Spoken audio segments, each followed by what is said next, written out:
Desa Adat Selumbung, Kecamatan Manggis, Karangasem setiap purnama Sasi Kapat rutin menggelar tradisi musabah desa. Ritual ini sebagai simbol syukur masyarakat desa Selumbung atas anugerah yang diberikan Ida Sang Hyang Widiwasa. Tokoh adat Selumbung, Jero Kubayan Wayan Gidi Wiratma, menjelaskan tradisi musabah desa menjadi ritual yang dilaksanakan secara turun-temurun.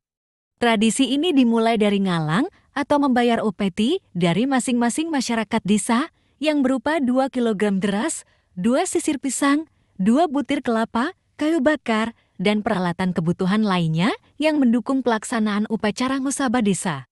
Kemudian, saya desa bertugas untuk mengumpulkan kebutuhan tersebut dengan mendatangi masing-masing rumah warga.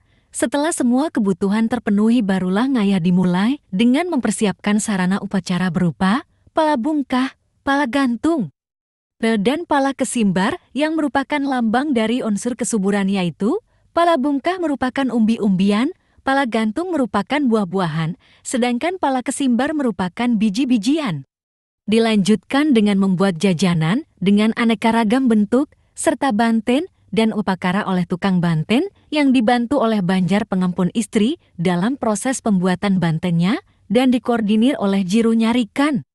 Dahulu upacara musabah desa dilaksanakan di 2 pura, yaitu Pura Desa dan Pura Puseh, karena hal tersebut dianggap tidak efisien dan menguras tenaga dan waktu, maka upacara musabah desa diputuskan untuk dilakukan di Pura Puseh saja. Prosesi dimulai dengan disuarakannya kulkul desa pada pukul 3 sore yang merupakan pertanda masyarakat desa hadir menuju pura amongannya masing-masing.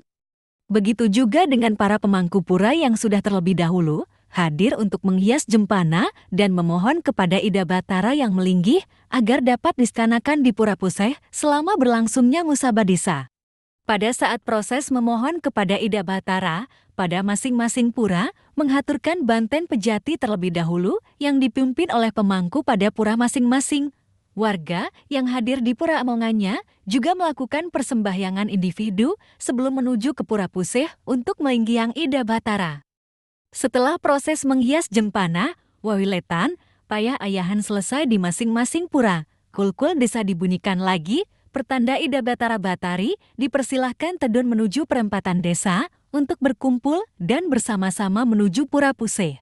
Sebelum Ida Batara Batari melinggih di pepanggungan Pura Puseh, para pemangku dari masing-masing pura terlebih dahulu menuju Pura Puseh ngaturang pemendat dengan banten dan opakara berupa sawaran kedi dan labaran agung untuk melinggiang Ida Batara Batari. Sesudah melinggi di pepanggungan, dipersembahkan kembali banten suci pejati kepada Ida Batara Batari.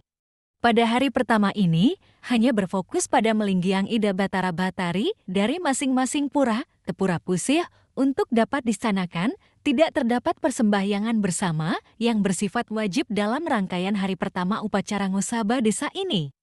Selanjutnya, masyarakat desa Selumbung bersama-sama berkumpul pada jam 7 pagi di Pura Puseh dengan membawa peralatan dan perlengkapan musabah untuk dibawa ke segara dengan tujuan membersihkan sebelum mulai menggunakannya kembali dalam upacara musabah desa.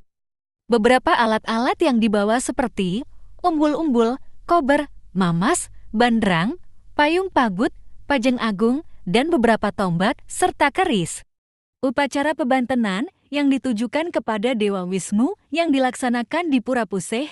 Pada upacara pebantenan ini juga melakukan upacara pembersihan pada area Pura Puseh yang dipimpin oleh pemangku dari Pura Kahyangan 3 Desa Selumbung diikuti dengan pemangku masing-masing pura. Pebantenan pertama ini bertujuan untuk memohon kepada Dewa Wisnu agar diberikan kesuburan atas sumber daya alam Desa Selumbung seperti pertanian dan perkebunan serta mengucap syukur atas semua yang telah diberikan kepada Desa Selumbung. Setelah masyarakat ramai berkumpul, mereka bersama-sama berjalan menuju Pura Puseh sembari mesuriak dan mengacungkan keris. Ini merupakan pertanda mulainya daratan. Ada juga beberapa yang sudah mulai kesurupan dalam perjalanan menuju Pura Puseh. Sebelum mulainya tradisi daratan, pemangku Pura Puseh terlebih dahulu menghaturkan tetabuhan memohon izin kepada Batara Batari yang melinggih untuk melaksanakan daratan dan agar diberi keselamatan selama prosesi daratan berlangsung. Sesampainya di Pura Puseh, Sebagian ada yang kesurupan dan mulai narat, dan sebagian lagi ada yang menaruh keris pada tempat yang telah disediakan untuk para penarat dan mencari tempat duduk untuk menyaksikan daratan.